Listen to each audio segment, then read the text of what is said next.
நான் அமேசான் ஃபிளிப்கார்ட்ல செல் பண்ணிட்டு இருக்கேன், என்னோட ப்ராஃபிட் ரொம்பவே கம்மியா இருக்கு, இல்ல எனக்கு ப்ராஃபிட் இல்லாம என்னோட அக்கௌண்ட் நெகட்டிவ்ல இருக்குன்னு நினைச்சீங்கன்னா உங்களுக்காக தான் இந்த வீடியோ. இது எல்லாத்தையும் சரி பண்றதுக்கு நம்ம ஒரு சில விஷயங்களை மட்டும் ஃபோக்கஸ் பண்ணாலே போதும், நம்மளோட ப்ராஃபிட் டெஃபினட்டா இன்க்ரீஸ் ஆக ஆரம்பிச்சிடும். அது என்னென்ன விஷயங்கிறத இந்த வீடியோல பார்க்க போறோம். அதை தொடர்ந்து பார்க்கறதுக்கு முன்னாடி நம்ம சேனலை சப்ஸ்கிரைப் பண்ணா சப்ஸ்கிரைப் பண்ணிட்டு கூடவே பக்கத்துல இருக்கிற பெல் ஐக்கனையும் அழுத்திருங்க. இந்த லிஸ்ட்ல நம்ம ஃபர்ஸ்டா பார்க்க போறது என்னன்னா ப்ராஃபிட் கால்குலேஷன். இப்போ நம்ம ஒரு ப்ராடக்ட் அமேசான்ல செல் பண்றதுக்கு முன்னாடி கரெக்டா அதோட ப்ராஃபிட் எவ்வளவுங்கிறத நம்ம கால்குலேட் பண்ணி தான் ஆகணும். இப்போ நீங்க அமேசான்ல ஒரு ப்ராடக்ட்டை செல் பண்ண போறீங்க, இல்ல ஃபிளிப்கார்ட்லயே செல் பண்ண போறீங்கன்னா இதுக்கு நம்மளோட ரா மெட்டீரியல் சார்ஜஸ் எவ்வளவு இருக்கும், அமேசான் சைட்ல இருந்து என்னென்ன மாதிரியான கமிஷன்லாம் நம்மள்ட்ட எடுப்பாங்க, இல்ல நம்ம ப்ராடக்ட்டை ஷிப்பிங் பண்றதுக்கு ஷிப்பிங் சார்ஜஸ் நம்ம கொடுக்கணுமா இல்ல அமேசான் கொடுப்பாங்களா, இப்போ நமக்கு ஒரு ப்ராடக்ட் ரிட்டர்ன் வந்துச்சுன்னா அதுக்கு என்னென்ன சார்ஜஸ்லாம் நம்ம பே பண்ற மாதிரி இருக்கும், என்னென்ன சார்ஜஸ்லாம் அமேசான் ஃபிளிப்கார்ட் சைட்ல இருந்து பே பண்ணுவாங்க, இது எல்லா டீடைலுமே நீங்க கண்டிப்பா தெரிஞ்சு வச்சுக்கணும். அப்புறம் இந்த ரிட்டர்ன்ல என்னென்ன டைப்லாம் இருக்கு இது எல்லாத்தையும் பத்தி நீங்க கண்டிப்பா தெரிஞ்சு வச்சுக்கணும். இதெல்லாம் தெரிஞ்சு வச்சுட்டு கரெக்டா நீங்க உங்க ப்ராடக்ட்டுக்கு ப்ராஃபிட் கால்குலேட் பண்ணா மட்டும் தான் நீங்க பாசிட்டிவா இருக்க முடியும். அப்படி இல்லைனா உங்களுக்கு பிசினஸ் ரொம்பவே லாஸ்ல தான் போயிட்டு இருக்கும். அதனால நீங்க ஒரு ப்ராடக்ட் லிஸ்ட் பண்றதுக்கு முன்னாடி உங்களுக்கு என்னென்ன மாதிரியான சார்ஜஸ்லாம் இருக்கு, அமேசான் சைடுக்கு நீங்க என்னென்னலாம் பே பண்ற மாதிரி இருக்கும், நம்மளோட ப்ராஃபிட் எவ்வளவு இருக்குங்கிற மாதிரி கரெக்டா கால்குலேட் பண்ணி நம்மளோட ப்ராஃபிட் மார்ஜினை எதுக்காகவே நம்ம வந்து சாக்ரிஃபைஸ் பண்ணக்கூடாது. ஒரு சில பேர் வந்து உங்க ப்ராடக்ட்டை லான்ச் பண்ணும்போது பிரைஸ் ரொம்பவே கம்மியா லான்ச் பண்ணுவாங்க. இனிஷியலா நம்ம ப்ராடக்ட்டுக்கு சேல்ஸ் இன்க்ரீஸ் பண்றதுக்காக ஒரு ஸ்ட்ராட்டஜிஸ் மாதிரி யூஸ் பண்ணுவாங்க. இதெல்லாம் நீங்க தெரிஞ்சா யூஸ் பண்ணுங்க. இல்லனா உங்களோட ப்ராஃபிட்டை நீங்க எதுக்காகவே சாக்ரிஃபைஸ் பண்ணாதீங்க. கரெக்டா நம்மளோட ப்ராஃபிட் மார்ஜினை செட் பண்ணுங்க. ஒவ்வொரு ப்ராடக்ட்டுமே நீங்க செல் பண்ணா கரெக்டா உங்களுக்கு எவ்வளவு ப்ராஃபிட் வருதுன்னு தெரிஞ்சிட்டாலே மேக்ஸிமமா இந்த மாதிரியான பிரச்சனை எல்லாம் நீங்க அவாய்ட் பண்ணிடலாம். நம்ம ரெண்டாவதா பார்க்க போறது என்னன்னா ரிட்டர்ன். நிறைய பேர் ப்ராஃபிட் மட்டும் கால்குலேட் பண்ணிட்டு அப்படியே விட்டுருவாங்க. அவங்களுக்கு வர ரிட்டர்ன் பத்தி யோசிக்கவே மாட்டாங்க.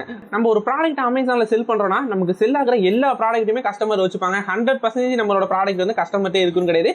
ஒரு சில ப்ராடக்ட் நமக்கு கண்டிப்பா ரிட்டர்ன் வரதான் செய்யும். இந்த ரிட்டர்ன் நம்மளால அவாய்டே பண்ண முடியாது. இந்த ரிட்டர்னால நமக்கு என்னென்ன சார்ஜஸ்லாம் இருக்கு, நமக்கு என்ன மாதிரியான லாஸ் ஆகுங்கிறத நீங்க கண்டிப்பா மைண்ட்ல எடுத்துட்டு தான் நீங்க ப்ராஃபிட் கால்குலேஷன் பண்ணணும். உங்களுக்கு ஒரு ப்ராடக்ட் ரிட்டர்ன் வருதுன்னா அந்த ரிட்டர்ன்ல என்னென்ன டைப்லாம் இருக்கு அப்படிங்கிற மாதிரி நீங்க தெரிஞ்சுக்கணும். எக்ஸாம்பிள் சி ரிட்டர்ன் இருக்கும், அப்புறம் கொரியர் ரிட்டர்ன் இருக்கும், அப்புறம் கஸ்டமர் ரிஜெக்ஷன் இருக்கும், அன்டெலிவரபிள் இருக்கும். இந்த மாதிரி நிறைய ஆப்ஷன்ஸ் இருக்கும். இது எல்லாத்தையும் பத்தி நீங்க கண்டிப்பா தெரிஞ்சுக்கணும். ஒரு கஸ்டமர் ரிட்டர்ன் வருதுன்னா அந்த கஸ்டமர் ரிட்டர்னுக்கு நீங்க தான் ஷிப்பிங் சார்ஜஸ் பே பண்ற மாதிரி இருக்கும். இதுவே வந்து கஸ்டமர் ரிஜெக்ஷனா இருக்கு இல்லனா அன்டெலிவரபிளா இருக்குன்னா இது எல்லாத்துக்குமே அமேசான் சார்ஜஸ் பண்ற மாதிரி இருக்கும். இந்த மாதிரியான டீடைல் எல்லாமே நீங்க கண்டிப்பா தெரிஞ்சு வச்சுக்கணும். நமக்கு வர ரிட்டர்ன் எல்லாமே 100% கரெக்டான கண்டிஷன்ல வரும்னு சொல்ல முடியாது. ஒரு சில ப்ராடக்ட் வந்து டேமேஜ் ஆகி வரலாம். கஸ்டமர் உங்க ப்ராடக்ட்டை வாங்கிட்டாங்க, அதுல டேமேஜஸ் இருக்குன்னா கண்டிப்பா நம்மளால கிளைம் பண்ணிக்க முடியும். அந்த கிளைமும் உங்களால 100% பண்ண முடியாது. அதையும் நீங்க நோட் பண்ணி வச்சுக்கணும். அதுல எவ்வளவு உங்களால கிளைம் பண்ண முடியும், அந்த கிளைம் பண்ற அமௌண்ட் வந்து உங்களோட ரா மெட்டீரியல் காஸ்ட்டை மேனேஜ் பண்ற மாதிரி இருக்கான்னு பாத்துக்கங்க. இதை தாண்டி நமக்கு ரிட்டர்ன் வந்துச்சுன்னா அதுக்கு நம்ம பேக்கேஜிங் மெட்டீரியல் சேஞ்ச் பண்ற மாதிரி இருக்கும், இல்ல நம்ம வேற ஒரு காட்டன் பாக்ஸ்ல போட்டு அனுப்புற மாதிரி இருக்கும்.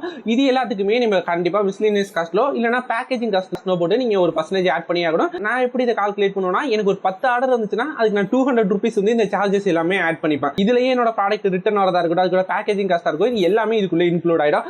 இதை தாண்டி என்னோட ப்ராடக்ட்டுக்கு வந்து ரிட்டர்ன் ரேஷியோ அதிகமா போகாது. நான் சொல்றது மேக்ஸிமமா எனக்கு 10 ஆர்டர்ல ஒரு ஆர்டர் ரிட்டர்ன் வரும். அதோட கம்மியா தான் என்னோட ரிட்டர்ன் ரேஷியோ இருக்கும். அதனால எனக்கு இந்த கால்குலேஷன் கரெக்டா இருக்கு. இல்ல உங்களுக்கு உங்களோட ப்ராடக்ட் நிறையவே ரிட்டர்ன் வரும், இதனால அவாய்ட் பண்ண முடியாது, இதையும் தாண்டி உங்களுக்கு ப்ராஃபிட் வருதுன்னு வச்சுங்கன்னா அதுக்கு தகுந்த மாதிரி உங்களுக்கு ஒரு 10 ஆர்டருக்கு வந்து நீங்க 400 rupees 500 rupees நீங்க ஆட் பண்ணிக்கங்க உங்களோட ப்ராஃபிட்டுக்கு தகுந்த மாதிரி. இதை நீங்க கண்டிப்பா கால்குலேட் பண்ணி ஆட் பண்ணியே தான் ஆகணும். ஆனா நீங்க லாங் டர்ம்ல செல் பண்ணும்போதோ இல்ல இயர் எண்ட்ல உங்களோட ப்ராஃபிட் கால்குலேட் பண்ணும்போதோ இதுவே உங்களுக்கு மிகப்பெரிய லாஸ்ல கொண்டு போய் விடுறதுக்கு நிறைய சான்ஸ் இருக்கு. பார்க்க போது அட்வர்டைஸ்மெண்ட். கண்டிப்பா இந்த அட்வர்டைஸ்மெண்ட்ல நிறையவே ஸ்ட்ரகிள்ஸ் ஃபேஸ் பண்ணிருப்பீங்க. அது நம்ம பிகினரா ஸ்டார்ட் பண்ணும்போது நம்ம அக்கௌண்ட் நெகட்டிவ்ல இருக்கிறது கூட அதிக சான்ஸ் இருக்கு. அதுவும் கரண்ட் சினாரியோல அமேசான் ஃபிளிப்கார்ட் மாதிரியான வெப்சைட்ல நம்ம ப்ராடக்ட் காம்படிஷனா இருக்கட்டும் இல்லனா நம்மளோட பிரைசிங்கா இருக்கட்டும், இது எல்லாத்தையும் தாண்டி நம்ம ப்ராடக்ட் முன்னாடி வரணும்னா நம்ம கண்டிப்பா ஏதாச்சும் ஒரு ஸ்ட்ராட்டஜிஸ் அட்வர்டைஸ்மெண்ட்டுக்காக ஸ்பெண்ட் பண்ணி தான் ஆகணும். இதை நம்ம ஸ்பெண்ட் பண்ணா மட்டும் தான் நம்மளால நிறையவே ரிட்டர்ன்ஸ் எடுக்க முடியும். ஆஃப்லைன் பிசினஸா இருக்கட்டும் ஆன்லைன் பிசினஸா இருக்கட்டும் கண்டிப்பா நீங்க அட்வர்டைஸ்மெண்ட்டுக்கு ஸ்பெண்ட் பண்ணா மட்டும் தான் உங்களோட பிசினஸை நீங்க நெக்ஸ்ட் ஸ்டேஜுக்கு எடுத்துட்டு போக முடியும். இப்படி இருக்கும்போது நம்ம அட்வர்டைஸ்மெண்ட்டுக்கு ஒரு அமௌண்ட் ஸ்பெண்ட் பண்ணி தான் ஆகணும். இந்த அமௌண்ட் நம்ம எவ்வளவு ஸ்பெண்ட் பண்ண போறோங்கிறதா ரொம்பவே இம்பார்ட்டன்ட் ஒன்று. இப்போ எக்ஸாம்பிள் உங்களுக்கு ஒரு 1 lakh எக்ஸ்ட்ரா சேல்ஸ் ஆகணும்னா கண்டிப்பா நீங்க இதுக்கு அட்வர்டைஸ்மெண்ட்டுக்காக ஒரு 10 to 30% நீங்க ஸ்பெண்ட் பண்ணி தான் ஆகணும். ஸ்பெண்ட் பண்ணா மட்டும் தான் அந்த அமௌண்ட் உங்களால எடுக்க முடியும். ஆனா இனிஷியலா இருக்கும்போது நீங்க 50% 100% கூட ஸ்பெண்ட் பண்ற மாதிரி இருக்கும். ஆனா நீங்க கரெக்டான ஸ்ட்ராட்டஜிஸ் வச்சிருக்கணும். இப்போ எக்ஸாம்பிள் ஸ்டார்டிங் ஸ்டேஜ்ல நீங்க அட்வர்டைஸ்மெண்ட்டுக்காக 100% 200% ஸ்பெண்ட் பண்றது பெரிய விஷயம் கிடையாது.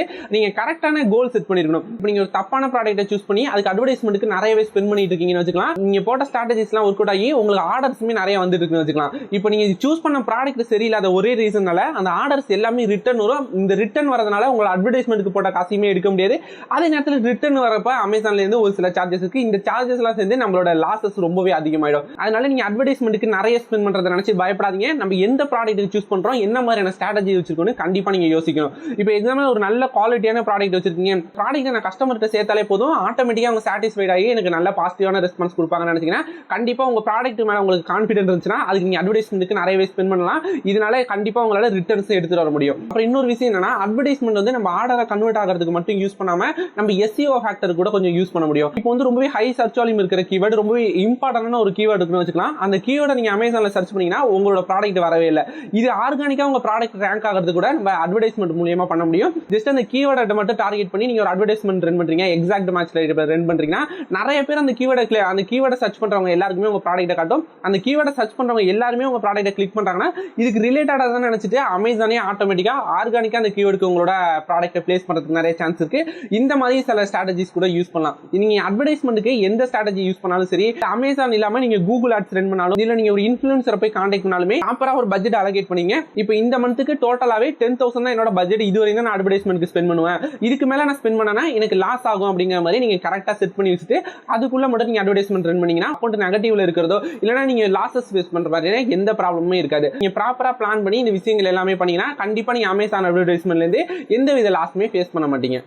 மேஜரா இதுவரையும் நம்ம பார்த்த விஷயங்களை மட்டும் ஃபோக்கஸ் பண்ணாலே அமேசான்ல நம்ம ஒரு டீசென்டான ப்ராஃபிட்ல தான் இருப்போம். நீ தாண்டி அமேசான்ல உங்க அக்கௌண்ட் லாஸ்ல தான் போயிட்டு இருக்குன்னா இதுக்காக நீங்க பேனிக் ஆக வேணாம். ஜஸ்ட் உங்க அக்கௌண்ட் எடுத்து அனலைஸ் பண்ணி பாருங்க. அமேசான்லேயே பேமெண்ட் செக்ஷன்ல போனீங்கன்னா இதுக்கான டீடைல்ஸ் எல்லாமே உங்களுக்கு இருக்கும். இதுல வந்து அமேசான் சைட்ல இருந்து ஜிஎஸ்டி எவ்வளவு பிடிச்சிருக்காங்க, அமேசான் கமிஷன் சார்ஜஸ் எவ்வளவு பிடிச்சிருக்காங்க, அட்வர்டைஸ்மெண்ட்டுக்கு எவ்வளவு ஸ்பெண்ட் பண்ணிருக்கோம், இந்த மாதிரியான எல்லா ரிப்போர்ட்டுமே நம்மளால பார்த்துக்க முடியும். இதுல போய் நீங்க அனலைஸ் பண்ணி பாருங்க. இந்த மந்த் நம்ம அட்வர்டைஸ்மெண்ட்டுக்கு நிறையவே ஸ்பெண்ட் பண்ணிருக்கோம், நெக்ஸ்ட் மந்த் இதை கொஞ்சம் கம்மி பண்ணணும் அப்படிங்கிற மாதிரி நீங்க ஆப்டிமைஸ் பண்ண ஸ்டார்ட் பண்ணிடலாம். இல்ல என்னோட ஒரு ப்ராடக்ட் செல் பண்ணாலே எனக்கு 10 ரூபீஸ் தான் ப்ராஃபிட் இருக்கு, அதுவுமே எனக்கு ஒரு 10 ஆர்டர் வந்துட்டு ஒரு ஆர்டர் ரிட்டர்ன் போனுச்சுன்னா இதுவுமே எனக்கு லாஸ்ட்ல போய் -100 ரூபாயில இருக்குன்னு நினைச்சீங்கன்னா இதை நீங்க ஒர்க் அவுட் பண்ண ஸ்டார்ட் பண்ணுங்க. என்னோட ப்ராடக்ட் 10 ரூபீஸ் தான் ப்ராஃபிட் இருக்கு, இதை நான் இன்னுமே ஒரு 100 ரூபீஸ் இன்க்ரீஸ் பண்றேன், 200 ரூபீஸ் இன்க்ரீஸ் பண்ணி என்னோட ப்ராஃபிட் வந்து 120 130 ரூபீஸ் நான் செட் பண்ணி வச்சிட்டேன். இதுக்கப்புறமா என்னால அட்வர்டைஸ்மெண்ட்டுக்கு ஒரு ப்ராடக்ட்டுமே 10 ரூபீஸ்ல இருந்து ஒரு 50 ரூபீஸ் வரையும் ஸ்பெண்ட் பண்ண முடியும். இந்த மாதிரி ப்ராப்பரா அனலைஸ் பண்ணுங்க. இதை தாண்டி நீங்க அமேசானோட ஷிப்பிங் சார்ஜஸ் கால்குலேட் பண்ணாம விட்டுருக்கலாம், இல்லைன்னா என்னோட ரெஃபரல் ஃபீ கரெக்டா கால்குலேட் பண்ணாம விட்டுருக்கலாம். இது எல்லாத்தையுமே ப்ராப்பரா ஆர்கனைஸ் பண்ணி உங்களோட அக்கௌண்ட்ல மேஜரா எதுல இருந்து லாசஸ் போயிட்டு இருக்கு, எதுல நீங்க மிஸ்டேக் பண்றீங்கன்னு அனலைஸ் பண்ணி பாருங்க. உங்களுக்கு தேவையான ரிப்போர்ட் எல்லாமே அமேசான் சைட்ல இருந்து நம்மளால டவுன்லோட் பண்ணிக்க முடியும். நிறைய பேர் இந்த ரிப்போர்ட் ஆப்ஷனை பெருசா மதிக்கிறதே இல்லைன்னு நினைக்கிறேன். இந்த ரிப்போர்ட் எல்லாம் அனலைஸ் பண்றதுக்கு நீங்க பெரிய டேட்டா அனலைஸ்லாம் இருக்கணும் தேவை கிடையாது. ஜஸ்ட் நார்மலா உங்களுக்கு பார்த்தாலே இதுல என்ன மாதிரியான மிஸ்டேக் பண்ணிருக்கோங்கிறது கரெக்டா தெரிய வந்துடும். அது நீங்க லாஸ்ட் குவார்டர்லயா இருக்கட்டும் இல்லைன்னா லாஸ்ட் ஒரு 12 மந்த் ரிப்போர்ட்லாம் எடுத்து பாத்தீங்கன்னா கரெக்டா நீங்க தான் மிஸ்டேக் பண்ணிட்டு இருக்க, இதை மட்டும் நீங்க சரி பண்ணா போதுன்னா அந்த ரிப்போர்ட்லயே உங்களுக்கு ஆன்சர்லாம் கிடைச்சிடும். இது எல்லாத்தையுமே நீங்க கண்டிப்பா யூஸ் பண்ணுங்க. இதை தாண்டி உங்களுக்கு நிறையவே டவுட் இருக்கு, இல்ல நான் ஏதாச்சும் இம்பார்ட்டன்டான பாயிண்ட் மிஸ் பண்றேன்னு நினைச்சீங்கன்னா அதை கமெண்ட் செக்ஷன்ல மென்ஷன் பண்ணுங்க.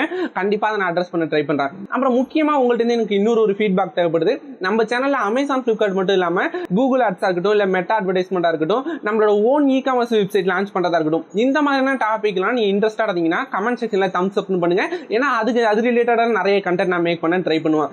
இது மாதிரி இன்னொரு இன்ட்ரெஸ்டிங்கான வீடியோல பார்க்கலாம். அதை மிஸ் பண்ணாம பார்க்கறதுக்கு நம்ம சேனலை சப்ஸ்கிரைப் பண்ணிட்டு கூடவே பக்கத்துல இருக்கிற பெல் ஐக்கானை அழுத்திருங்க.